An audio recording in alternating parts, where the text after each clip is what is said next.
اعوذ باللہ من الشیطان الرجیم بسم اللہ الرحمن الرحیم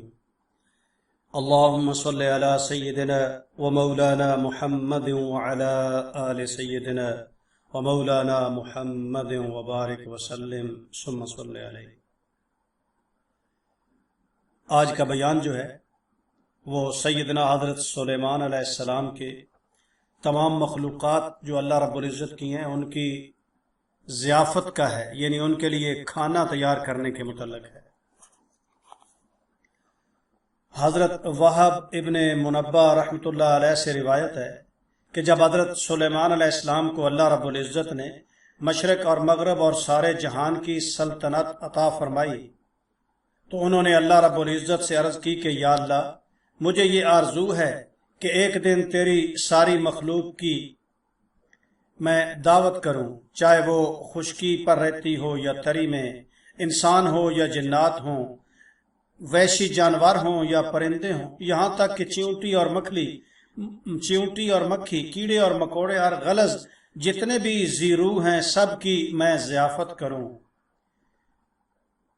ایک بات ذہن میں رکھیں کہ دنیا کے اندر 4 ایسے بادشاہ گزرے ہیں جنہیں اللہ رب العزت نے ساری دنیا کی بادشاہت عطا فرمائی ہے۔ ان میں سے 2 مسلمان اور 2 کافر۔ مسلمانوں میں سیدنا حضرت سلیمان علیہ السلام اور حضرت ذوالقرنین رحمۃ اللہ تعالی علیہ، اور کافروں میں نمرود اور بخت نصر۔ یہ 4 بادشاہ ایسے گزرے ہیں جنہوں نے پوری دنیا پر حکمرانی کی ہے۔ بہرحال غیب سے آواز آئی، اللہ رب العزت نے ارشاد فرمایا کہ اے سلیمان، میں سب کی روزی پہنچانے والا ہوں، میری موجودات مخلوقات بے انتہا ہیں، اس لیے سب کو تم نہیں کھلا سکتے۔ یہ سن کر حضرت سلیمان علیہ السلام نے عرض کی کہ یا اللہ، تو نے مجھ کو بہت نعمتیں عطا فرمائی ہیں، تیری عنایت سے بہت سی نعمتیں ہیں، سب کچھ تیری عنایت ہے، اگر تیرا حکم ہو تو میں سب کے کھانے کا بندوبست کر لوں۔ اللہ رب العزت نے ارشاد فرمایا کہ اے سلیمان، پھر دریا کے کنارے پر ایک مکان نہایت عالی شان بنواؤ اور اس کو اتنا کشادہ رکھو کہ تاکہ جس مخلوق کو بھی دعوت دو اس میں آسانی سے آ سکے۔ چنانچہ اس مکان کی تیاری میں تقریباً 1 سال اور 8 مہینے جو ہیں وہ صرف ہو گئے، اور مشرق اور مغرب سارے جہان سے اس بڑے مکان کے میدان میں کھانے پینے کا سامان اور اسباب جو ہیں وہ مہیا کیے گئے، اور بہت کثیر تعداد میں بڑی بڑی دیگیں جو ہیں وہ تیار کی گئیں جو بڑے تالاب کی مثل ہوتی تھیں۔ اس کے متعلق خود اللہ رب العزت نے قرآن مقدس میں بھی ارشاد فرمایا ہے کہ جنات جو ہیں وہ سلیمان علیہ السلام کے لیے ایسی دیگیں تیار کرتے تھے، وَقُدُورِ الرَّاسِيَاتِ، جو ایک جگہ پر رہتی تھیں، بہت بڑی بڑی دیگیں، تالاب سے بھی بڑی، جتنی بڑی ہو سکتی تھی، آپ یہ سمجھ لیں۔ اللہ اکبر۔ کہ ایک حوالے سے یعنی روایت سے یہ بھی معلوم ہوتا ہے کہ اس دعوت کے لیے اس وقت 22,000 گائیں جو ہیں وہ ذبح ہوئی تھیں، اور باقی اشیاء جو ہیں ضیافت کو اسی پر قیاس کر لینا چاہیے کہ اور اس میں کیا کیا چیزیں جو ہیں وہ خرچ ہوئی ہوں گی۔ جامع التاریخ میں یہ بات لکھی ہے کہ چنانچہ جب کھانا تیار ہو گیا، تمام جنات اور انسان اور حیوان سب کو اس بڑے وسیع میدان میں بٹھا دیا گیا، اور پھر حکم ہوا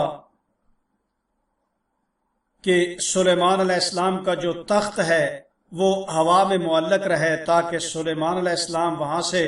تمام مخلوقات کے کھانا کھانے کا نظارہ کر سکیں۔ اللہ اکبر۔ ان تمام مخلوقات کے اس وقت ایک مچھلی نے دریا سے باہر نکل کر حضرت سلیمان علیہ السلام سے عرض کی کہ اے حضرت، اللہ رب العزت نے مجھ کو آپ کی دعوت میں بھیجا ہے، اور مجھ کو یہ بھی معلوم ہوا ہے کہ آپ نے آج تمام مخلوقات جو ہیں ان کے واسطے کھانا تیار کیا ہے، اور میں اس وقت بہت بھوکی ہوں، لہٰذا آپ مجھ کو پہلے کھانا کھلا دیجئے۔ یہ سن کر حضرت سلیمان علیہ السلام نے اس مچھلی سے کہا کہ تم ذرا صبر کرو اور سب کو آ لینے دو، ان کے ساتھ جتنا کھانا کھانا چاہو کھا لینا، خوب آسودہ ہو کر کھانا، اچھی طرح کھانا۔ مچھلی بولی کہ حضرت، میں تو اتنی دیر نہ ٹھہر سکوں گی کہ میں سب کا انتظار کروں۔ یہ سنتے ہی حضرت سلیمان علیہ السلام نے اس مچھلی سے کہا کہ اگر تم نہیں ٹھہر سکو گی تو پھر تم کھانا کھا لو اور تمہارا جتنا جی چاہے کھا لو۔ یہ سنتے ہی مچھلی نے اس میدان میں جو کچھ کھانا تیار ہوا تھا وہ سارے کا سارا کھانا ایک ہی لقمے میں کھا لیا۔ جب سب کھانا اس نے کھا لیا تو اور کھانا مانگنے لگی۔ حضرت سلیمان علیہ السلام سے کہنے لگی کہ مجھے تو اور کھانا چاہیے۔ یہ دیکھ کر سلیمان علیہ السلام بہت ہی متعجب ہوئے اور اس سے کہا کہ اے مچھلی، میں نے تو تمام مخلوقات کے واسطے یہ کھانا تیار کیا تھا، تو سب کھا گئی اور تیرا اس سے ابھی تک پیٹ بھی نہیں بھرا اور پھر تو اور بھی مانگ رہی ہے۔ تو مچھلی نے عرض کی کہ اے حضرت، ہر روز اللہ رب العزت مجھے اتنے 3 لقمے عطا فرماتے ہیں، تب میرا جا کر پیٹ بھرتا ہے، اور جب تم نے تیار کیا ہے وہ تو میرا ایک ہی لقمہ بنا ہے، اس کے علاوہ مجھے ابھی 2 لقمے اور بھی درکار ہیں، تب کہیں جا کر میرا پیٹ بھرے گا، اور میں تو آج آپ کی مہمانی میں بھوکی ہی رہوں گی۔ اگر تم اسی طرح اور لوگوں کو کھانا دے نہ سکو گے تو آپ نے ناحق لوگوں کو بلوایا اور لوگ آپ سے شاکی ہو کر واپس جائیں گے۔ حضرت سلیمان علیہ السلام مچھلی کی یہ باتیں سن کر حیرت زدہ ہو گئے اور ان پر مدہوشی طاری ہو گئی۔ جب تھوڑی دیر بعد ہوش آیا تو اللہ رب العزت کے ہاں سربس سجود ہوئے اور مناجات میں رونے لگے اور اللہ رب العزت سے عرض کی کہ یا اللہ، مجھ سے بڑی بھول ہو گئی، مجھ سے بڑی نادانی ہو گئی، میں اس بات سے ہمیشہ کے لیے توبہ کرتا ہوں، بس روزی دینے والی صرف تیری ذات ہے، سارے جہان کو تو ہی روزی دینے والا ہے، میں بڑا نادان اور مسکین ہوں، تو ہی دانا اور توانا ہے۔ ایک روایت سے یہ بات چلتا ہے کہ اس دن تمام مخلوق جو دعوت میں آئی تھی وہ بھوکی رہ گئی، اور ایک دوسری روایت سے یہ بھی معلوم ہوتا ہے کہ وہ مچھلی بہت ہی بڑی مچھلی تھی، گویا جس پر اللہ رب العزت نے ساری زمینیں جو ہیں اس مچھلی نے اٹھا رکھی ہیں۔ بہرحال یہ ایسی باتیں ہیں جو انسان کے بس کے سے باہر ہیں۔ اللہ رب العزت ہی ہر انسان کو، ہر جانور اور ہر جاندار کو روزی دینے والے ہیں، جیسے قرآن مقدس نے ارشاد فرمایا وَمَا مِن دَابَّةٍ فِي الْأَرْضِ إِلَّا عَلَى اللَّهِ رِزْقُهَا، کہ جو بھی زمین کے اندر جانور، زندہ انسان، حیوان، دریاؤں میں مچھلیاں، جو بھی کوئی جانور ہیں زمین کے اندر، ان سب کی روزی اللہ رب العزت کے ذمے ہے، اور اللہ رب العزت سب کو خوب جانتے ہیں۔ بہرحال بعض علماء نے فرمایا کہ وہ کوئی دریائی جانور تھا جسے اللہ رب العزت نے حضرت سلیمان علیہ السلام کے لیے بھیجا تھا۔